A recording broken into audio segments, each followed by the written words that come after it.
Donnie and Dolly. The team is supported by ableauctions.ca. Closing your business? We can help. Just waiting on Elliotte Friedman. A reminder that all of today's guests, including Elliotte, are brought to you by the Bayside Oceanfront Resort. Book your stay at the Bayside and enjoy the many amenities the hotel has to offer, such as oceanfront rooms, free parking, oceanfront restaurant, cafe, indoor and outdoor pools, gym, and more. Call 250-248-8333 or go to their website, BaysideResortParksville.com. Canucks lose Game 7, and we're joined now from Hockey Night in Canada and the 32 Thoughts podcast by Elliotte Friedman. Elliotte, thanks for doing this, sir. How are you? I'm good. How are you guys doing? Oh, very well. Good. It was a good run. It was a month ago today that the Canucks playoff run started, and you know what? I had a great time. I wish we were still doing it. 109 points, 50 wins, 2 playoff rounds. Elliotte, how would you describe the Canucks season? Well, I thought Talk had said it really well last night in the postgame. He talked about bringing respect back to the jersey. Yeah. You guys certainly gained respect. You didn't lose to the Oilers because you were outclassed or because you quit.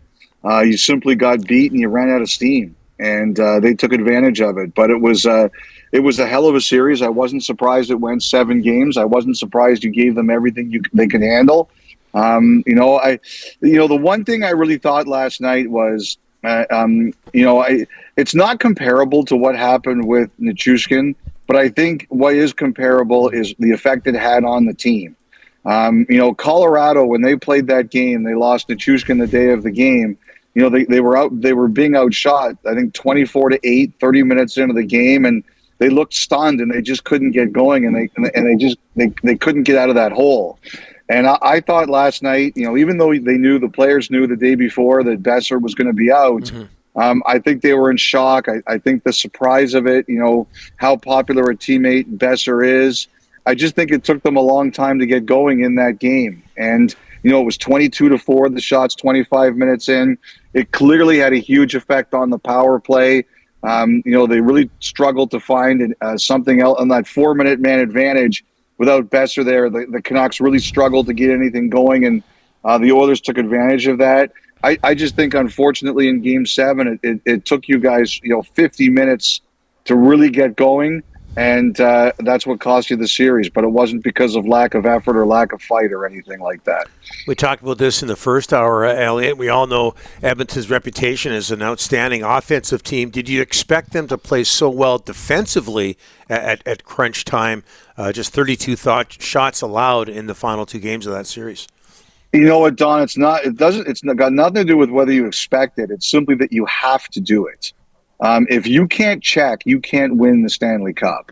And one thing I think we learned about the Canucks is they can check. They showed it against Nashville. They showed it against the Oilers. But the Oilers won a series this time in a way that you really wouldn't necessarily expect. It wasn't because McDavid and Draisaitl were so offensively dominant. They obviously had big issues in goal to the point where they went to Pickard for 2 games. But at the end of the day, they checked and they shut down. And I just think if you're going to win games in the playoffs and you're going to win the Stanley Cup, you have to be able to win that way. You guys have shown that you are capable of doing that. In this round, the Oilers really show that they're capable of doing that.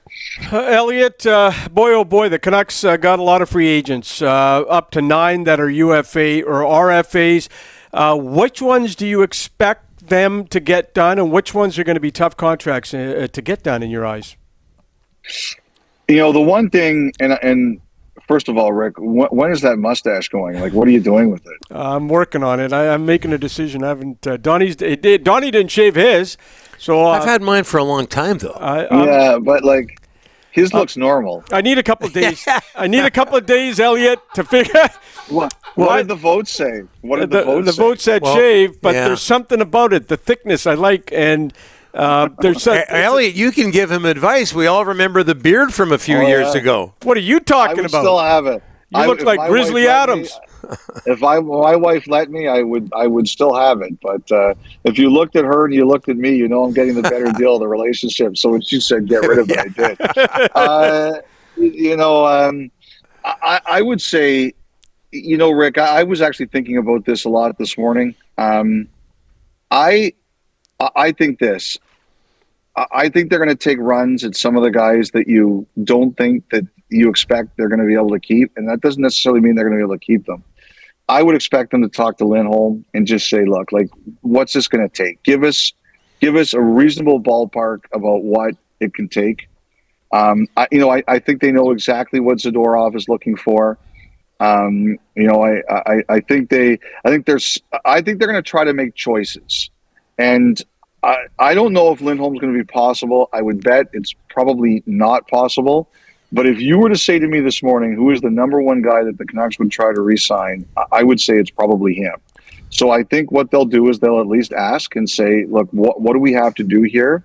And the other thing that Jim Rutherford and Patrick Allvin have taught us is to expect the unexpected.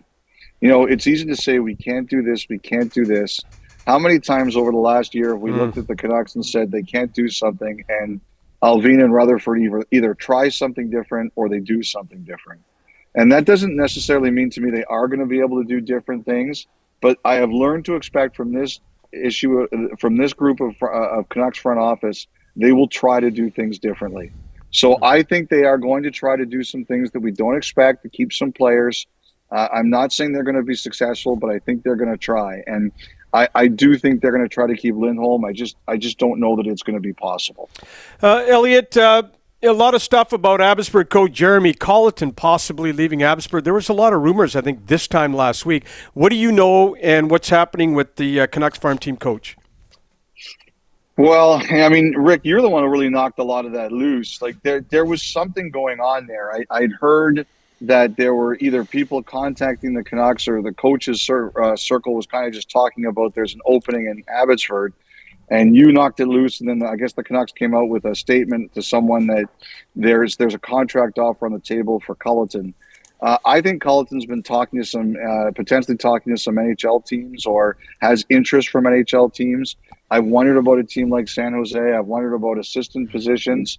And so what it clearly just sounds like right now is the Canucks are waiting to see if Colleton either makes a decision or they'll just say, look, like, we can't wait for you to make a decision. We have to go and make our own choice. I know some people expect them that they're going to be interested in the former Wilkes-Barre coach Forrest, who they had previously hired there. He's out of a job now, and there's some talk that Kyle Dubas is going to bring in one of his former Toronto Marlies and Newfoundland ECHL head coaches that he's had, John Snowden.